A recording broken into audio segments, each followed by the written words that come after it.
English Learning Podcast. Have you ever walked into a room, waved at someone, and suddenly felt like the air just left the room? Like you made a huge mistake, but you didn't say a word? Oh, absolutely. I remember once I was traveling in parts of Asia and I affectionately patted a child on the head.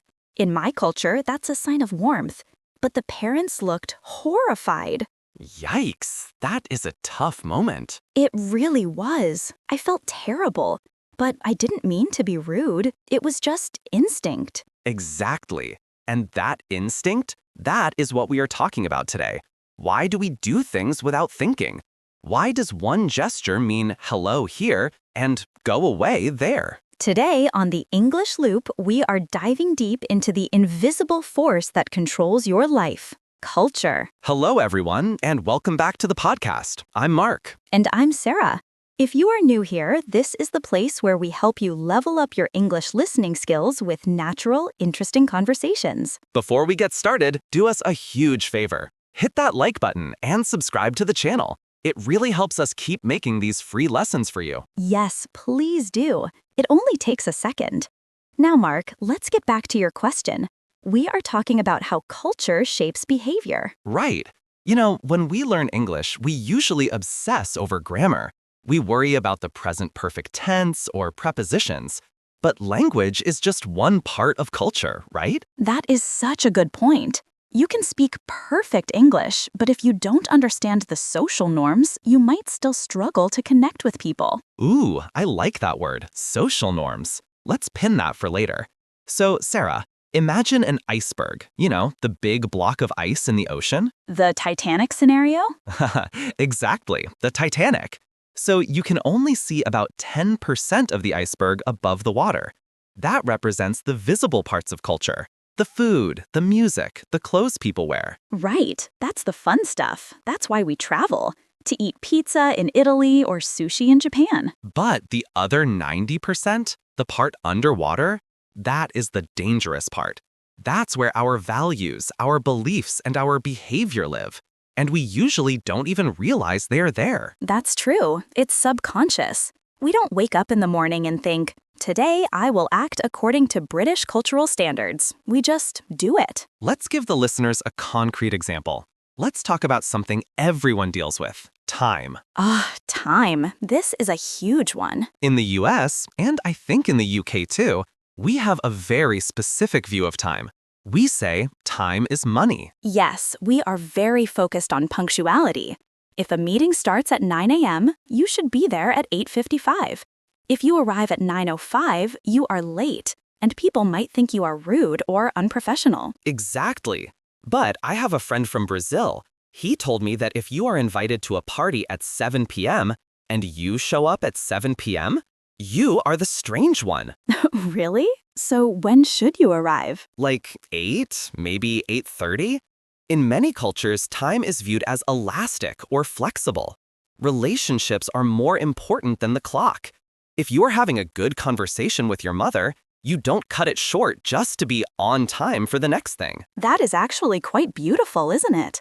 It prioritizes the human connection. But if an American and a Brazilian are trying to do business together, this difference in perspective can cause a lot of conflict. Oh, totally. The American thinks the Brazilian is lazy or disorganized. The Brazilian thinks the American is cold and robotic. And neither of them is wrong. They're just operating with different cultural software. Cultural software. I love that description. It's like we're all running different operating systems. Exactly. Let's talk about another huge factor. Individualism versus collectivism. Whoa, big words alert. We'll break these down later, guys. Don't worry. But Sarah, give us the simple version. Okay, so in individualist cultures, like the USA, UK, Australia, the focus is on me, my goals, my career, my happiness. We value independence. Right. We teach kids to stand out from the crowd, be unique, be a leader. Precisely. But in collectivist cultures, like in many parts of Asia, South America, and Africa, the focus is on the group. The family, the company, the community. So standing out might be seen as a bad thing. Exactly. There is a famous Japanese proverb, "The nail that sticks up gets hammered down." Wow, that is the exact opposite of American culture. We want to stick up. We want to be the tall nail. Yes. And imagine how this affects behavior in a classroom. In an American class, students are encouraged to raise their hands, debate the teacher, and share their opinions loudly. Yeah, participation points, baby. But in a collectivist culture, challenging the teacher might be seen as disrespectful, or speaking up too much might be seen as trying to look better than your classmates. So a student might stay quiet out of politeness. And the American teacher thinks, why is the student so shy? Why don't they understand? Exactly. It's not about intelligence. It's about etiquette and respect. You know, this reminds me of something that happened to me in a restaurant in Europe. I finished my meal, and I was waiting for the check, the bill. I waited for 20 minutes. Oh, I know where this is going. I was getting so annoyed. I thought the waiter was ignoring me. In the US, they drop the check immediately because they want to turn the table over for the next customer. Time is money. Right. But in places like France or Spain, The waiter thought he was being polite. In that culture, rushing the customer is rude. You are supposed to sit, digest, and talk. Bringing the bill too early feels like kicking someone out of your house. so you were angry because he was being polite. Yes, it's crazy when you think about it. My brain interpreted his kindness as bad service. That brings up a really important concept: taboo. Ooh, scary word. What does that mean? A taboo is something that is strictly forbidden or strongly avoided in a culture. It's not just impolite, it's shocking. Like wearing shoes inside a house? That's a mild one, but yes. In many Asia and Scandinavian countries, wearing shoes inside is dirty and disrespectful. But in the US, it's often okay. What about tipping? Oh, good one. In the US, if you don't tip, it's a major taboo. You are literally taking money away from the worker. But in Japan, tipping can be seen as an insult. It implies the service wasn't good enough already, or that the employer isn't paying them enough. So if I tip in Tokyo, I'm actually being the rude one. Potentially, yes. It all comes back to that iceberg. We judge people based on our own visible iceberg, but we crash into their underwater values. So Sarah, how do we stop crashing? How do we become better global citizens? I think it starts with curiosity. Instead of saying, "That's wrong" or "That's weird," we should ask, "I wonder why they do that." I wonder why. That's a powerful phrase. It changes your mindset from judgment to learning. I think learning English helps with this too. Because when you learn the language, you start to see the logic behind the culture. Absolutely. All right, guys, we used some fancy vocabulary in that conversation. It is time for the vocabulary breakdown. Sarah, you want to kick us off? Let's do it. The first word we used was social norms. Social norms. Definition. These are the unwritten rules of behavior that are considered acceptable in a group or society. Example. In the UK, queuing, or standing in line, is a very strict social norm.